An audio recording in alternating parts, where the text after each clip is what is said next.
안녕하십니까. 이어서 충북 뉴스입니다. 충북 지역은 오늘 장마 전선의 영향을 받아 충북 전역에 비가 내렸습니다. 지금까지 내린 비의 양은 영동군이 44mm로 가장 많고 옥천 16, 보은 11, 청주 10.5mm 등입니다. 청주기상지청은 장마 전선이 당초 예상보다 내륙으로 올라오지 않고 남해안을 따라 빠르게 움직이고 있다며 최고 5mm의 비가 더 내린 뒤 자정쯤 그칠 것으로 내다봤습니다. 청주 구룡공원 1구역 민간개발 협상 대상자로 두진건설 컨소시엄이 선정됐습니다. 청주시는 두진건설 등 4개 업체의 컨소시엄이 단독으로 제출한 민간개발 사업 제안서를 검토해 협상 대상자로 선정하고 다음 달 초 도시공원위원회 자문을 거쳐 제안서 수용 여부를 결정한다고 밝혔습니다.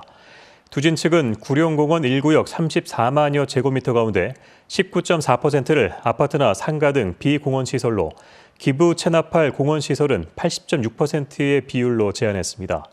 청주시는 제안사가 없었던 2구역의 경우 재공모나 토지 일부 매입 등을 검토하고 있습니다. 업무 처리를 부적절하게 한 충청북도 산하 직속기관과 사업소가 잇따라 감사에 적발됐습니다. 충청북도 산림환경연구소는 지급 대상이 아닌 공무원 18명에게 피복비 명목으로 등산복을 구매하면서 900여만 원을 부당하게 지출했습니다. 충북경제자유구역청은 지난 2015년 준공검사를 누락하고도 준공 처리하거나 공사 과정에서 하도급률을 어긴 업체에 대해 적절한 조치를 취하지 않았습니다. 청주지방법원은 사회적 기업에 취업한 것처럼 속여 정부 보조금을 타낸 혐의로 기소된 67살 A씨 등 농민 13명에게 벌금 100만 원을 선고했습니다. 이들은 지난 2009년 60살 B씨가 운영하는 농업법인 사회적 기업에 직원으로 등록한 뒤 며칠만 일하고 10달 동안 급여 명목으로 900여만 원씩을 받아 챙긴 혐의로 재판에 넘겨졌습니다. 이에 앞서 사회적 기업을 운영하는 B씨는 정부 보조금 3억 2천만 원을 가로챈 혐의로 1심에서 징역 1년 6월에 집행유예 2년이 선고됐습니다. 국토교통부가 2018년 항공교통 서비스를 평가한 결과 청주공항은 이용자 만족도에서 만족 등급을 받았습니다. 또 수화물 처리 정확성에서도 매우 우수를 받았습니다. 다만 공항 이용 편리성에서는 보통 등급을 받았으며 수속 절차 신속성은 우수로 2017년 평가 매우 우수보다 한 단계 낮아졌습니다. 올해 여름 휴가 계획이 있는 사람 가운데 70%가 국내 여행을 고려하고 있다는 조사 결과가 나왔습니다. 문화체육관광부와 한국관광공사가 1000여 명을 상대로 여름 휴가 계획을 조사한 결과 응답자의 48.2%가 휴가 계획이 있다고 응답했습니다.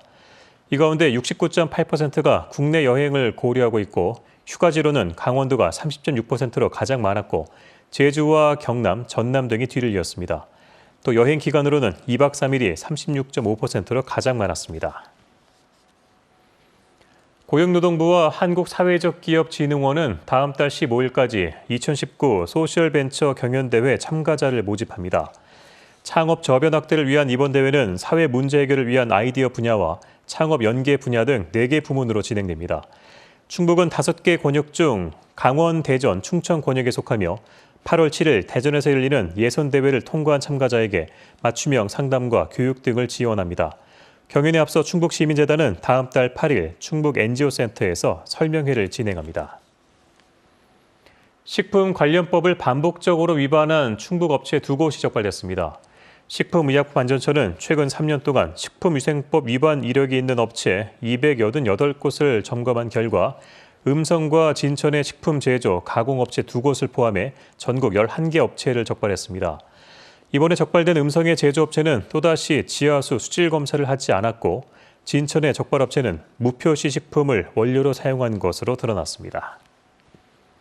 충북뉴스 마칩니다. 고맙습니다.